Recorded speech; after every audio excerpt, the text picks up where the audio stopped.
Não basta a gente falar, falar, falar, sem saber o que vocês vão votar lá, que é realmente o que importa. A gente aqui pode falar, falar, falar, e o que importa é o que vocês vão votar lá. Eu queria muito saber.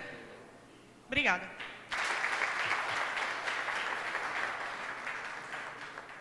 Edson.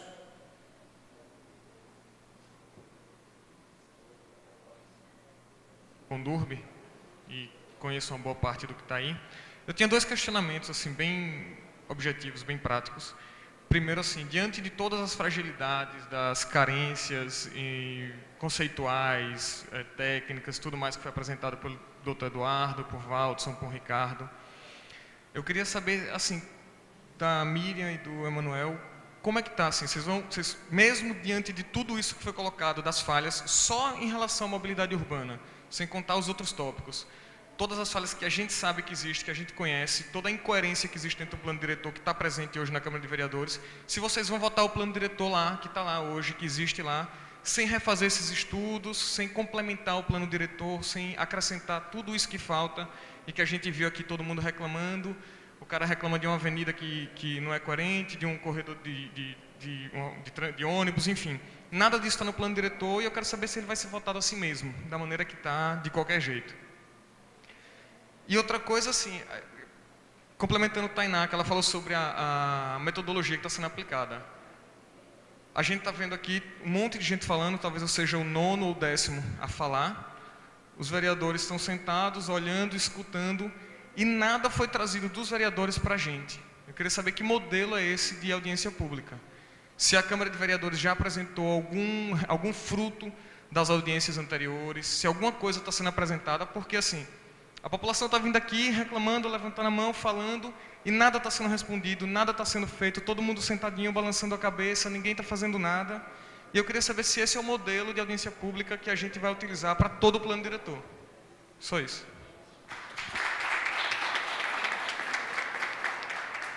Professor Neilson. Vou dar a resposta. Que agora? Certo. Eu queria apenas fazer algumas observações aqui, muito rápido, né, para não tomar muito tempo, em relação à questão da mobilidade, mas particularmente em relação à questão mais geral, que é do plano diretor, porque da forma como a gente também tem colocado aqui, até parece que o plano diretor é a solução para todos os problemas da cidade, né? E, na verdade, essa discussão é uma discussão que vai ser pontual, né? E o plano diretor, ele estabelece princípios, e é nisso que a gente deveria estar, talvez, se concentrando a nossa discussão. E eu que acredito que ele poderia prever com mais eficiência seria um sistema de planejamento municipal. Esse sim é permanente, e a discussão, ela é permanente.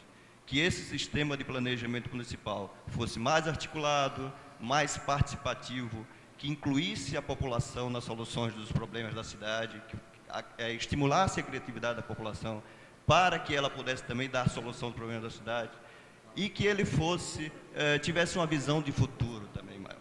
Porque, na verdade, me parece que da forma como nós planejamos a nossa cidade, parece que planejamos para o hoje, não planejamos para o futuro.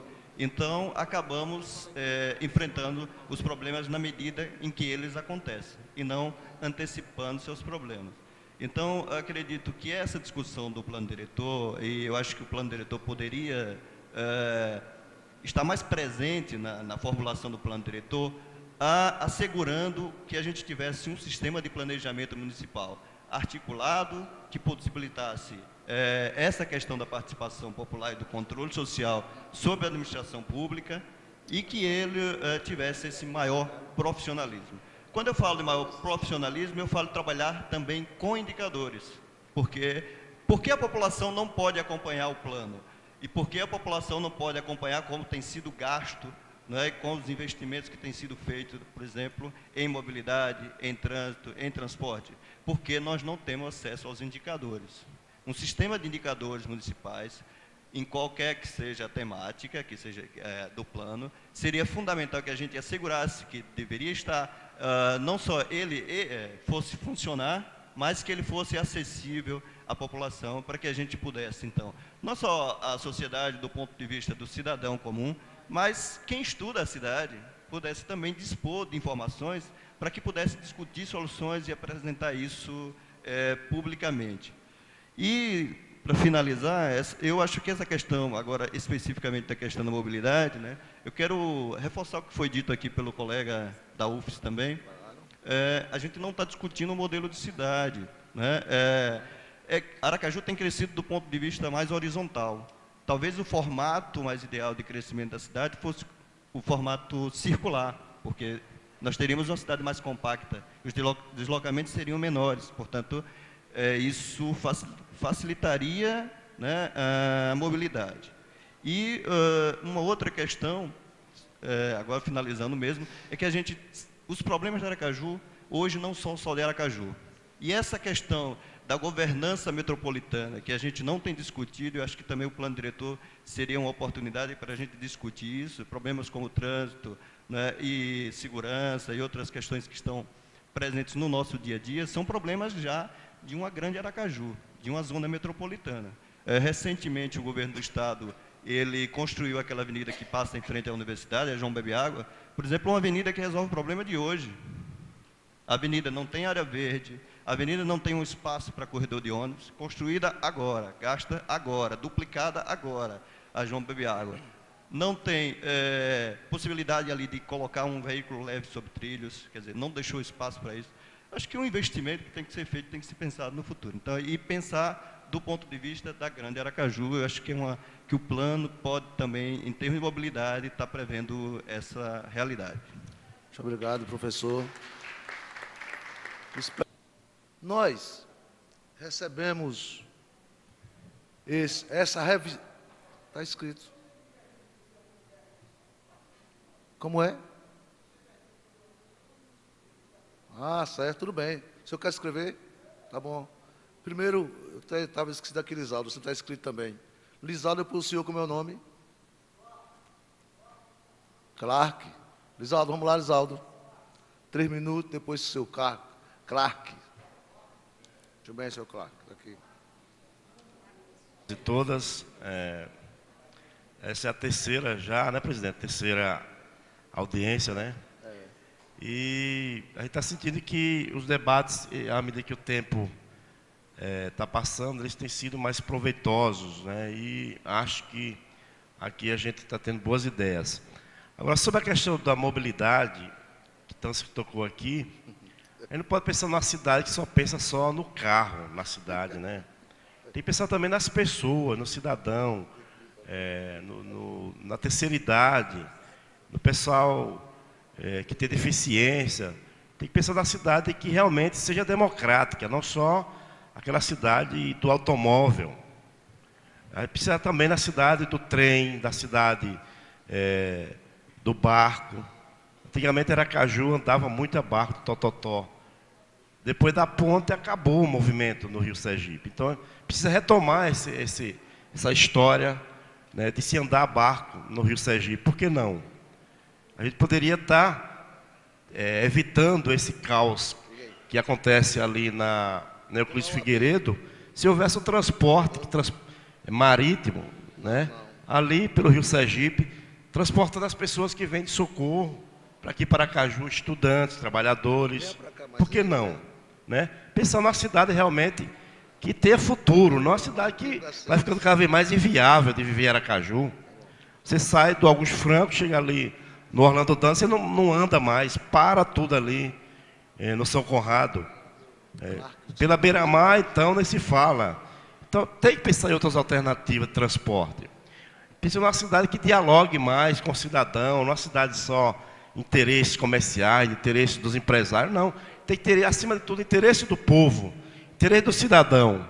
A gente só vê mais, o sindicato do transporte mostrou ali, tem que ter corredor para ônibus. Então, vamos botar corredor para tudo, para moto, para bicicleta, para tudo, né? Outra coisa, se mostra que o trânsito de Aracaju, o transporte, ele é tão ruim, é tão deficiente, que as pessoas estão sendo hoje obrigadas a andar de moto. Não é que andar mais rápido, que andar de uma forma, né, mais rápida, tem que andar de moto, mototáxi. Tanto é que o nosso fórum defende, sim, a legalização do mototáxi. Porque as pessoas têm que ter prioridade também de outros transportes, não só no ônibus, né? Tem uma demanda muito reprimida de pessoas que querem andar na cidade e que não pode, por conta que a única prioridade é só o ônibus. Então a gente do Fórum Emanuel vai apresentar um leque de propostas também sobre mobilidade, contemplando todos esses outros setores. A questão do transporte hidroviário, a questão do transporte ferroviário. Outra coisa, outro segmento foi esquecido aqui, não sei se a Emanuel esqueceu de convidar. E o transporte de tração animal em Aracaju, né? A carroça. Como é que ele vai andar? Vai ter também uma via só para eles? Porque pense um setorzinho que implica demais no trânsito, mas que é preciso pensar neles também. Aracaju ainda tem essa cultura de se andar, de fazer transporte, né? de carroça e de burro. Então tem que pensar nesse setor também, né? Então é isso, a nossa mensagem é essa, por hoje. Muito obrigado. Lisaldo, sobre as carroças, a nossa cumprir. A gente precisa, né? Existe uma lei sobre as carroças. Discutimos, debatemos, foi até de autoria do vereador João de Marcos, né? Discutimos, debatemos, fizemos uma lei, o executivo sancionou a lei e não coloca a lei em prática. O amigo ali, Clarkson Ramos Moura, engenheiro civil.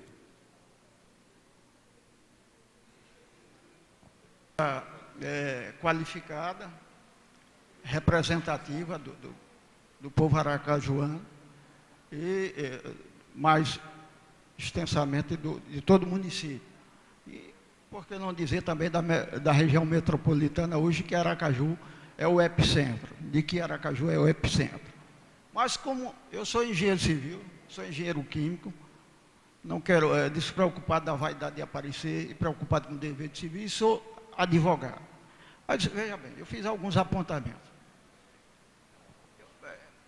Foi muito bem colocado pelos interlocutores que me antecederam essa questão da metodologia dessas reuniões que estão sendo feitas. E eu concordo com a participante que me antecedeu, que comentou, abordou esse questionamento. Eu entendo também que a reunião, essa audiência, para ser uma audiência propriamente dita, pública, ela terá que ter o seu principal ator, que é o povo, o público-alvo. Quer dizer, ela não pode se transformar numa espécie de reunião popular corporativa.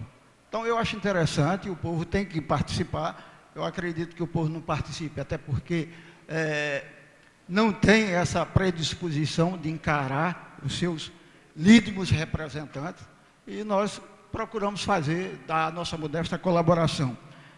Eu falando sobre essa teratose congênita que padece Aracaju, né?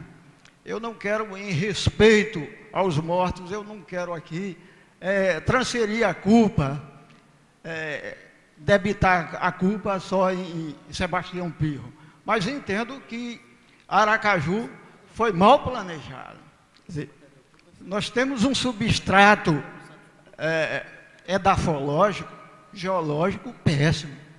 Estamos aqui sobre uma planície sedimentar, dizia Emanuel Franco, com muita propriedade, com conhecimento de causa, que lhe foi particular.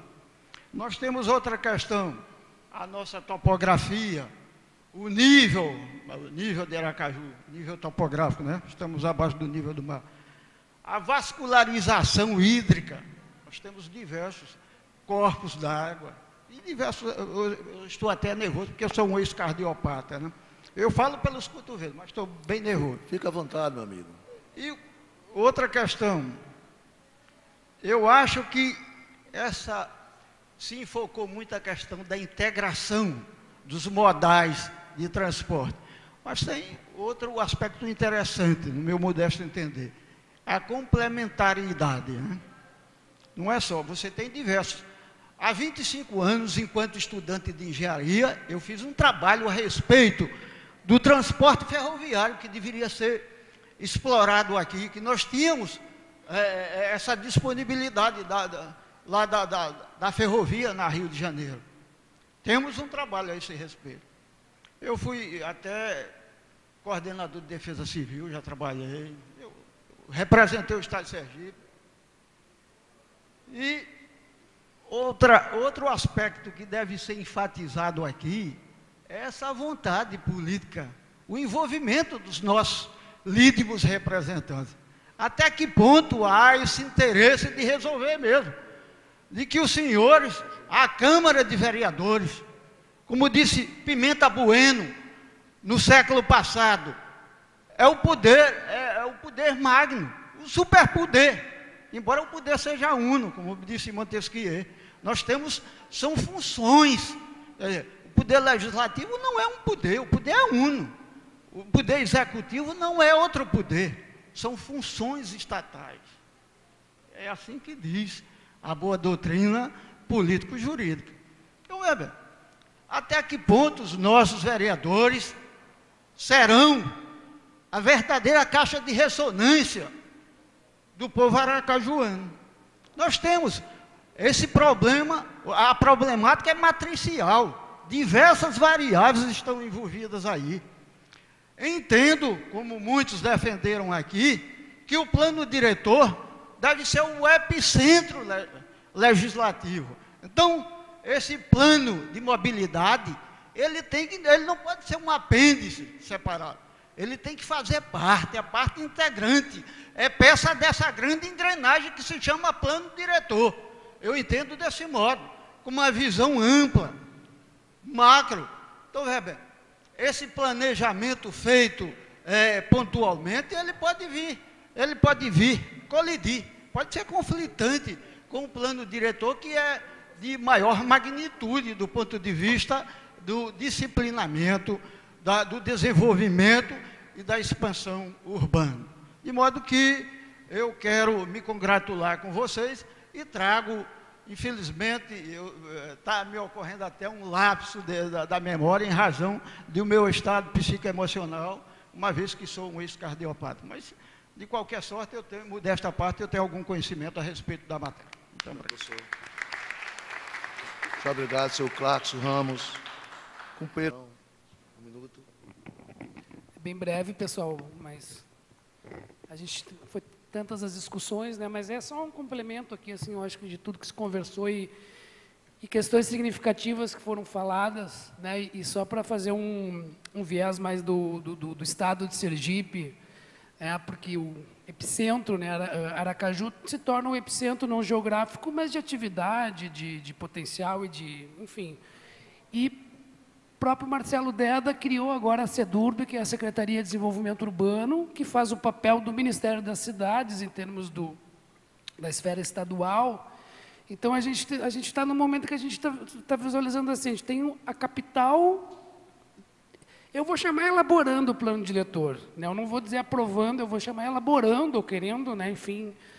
Então, a gente tem a capital desenvolvendo o plano diretor, a gente tem a SMTT licitando, né, enfim, a questão do plano de mobilidade, e a gente tem o Estado, a partir da SEDURB, fazendo, ou pretende, né, fazer um diagnóstico no âmbito estadual para licitar o transporte do Estado, que impacta na capital. Não é só metropolitano, é Socorro, é São Cristóvão, é Barra, mas é, enfim, o transporte que vem de Itabaiana, de Lagarto, etc, etc. Então, é um momento, assim, conjuntural que a gente se poderia pensar essa relação, né? Porque a demanda, enfim, do interior acaba chegando na capital, em termos, por exemplo, de mobilidade.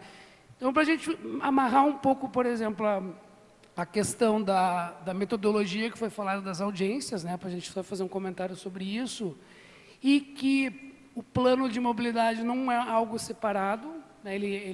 Eu acho que o plano diretor ele embasa nessa questão que eu, de novo, batendo, o César falou, e a questão de a gente rever, Tainá também, esse macrozoneamento, um pouco mais se sensibilizar com como a cidade se encontra, né? A gente já comentou, como é que está cada região, qual a tendência de crescer para criar esse modelo e tentar, enfim, e está sendo uma tendência, a gente já vê São Paulo, né?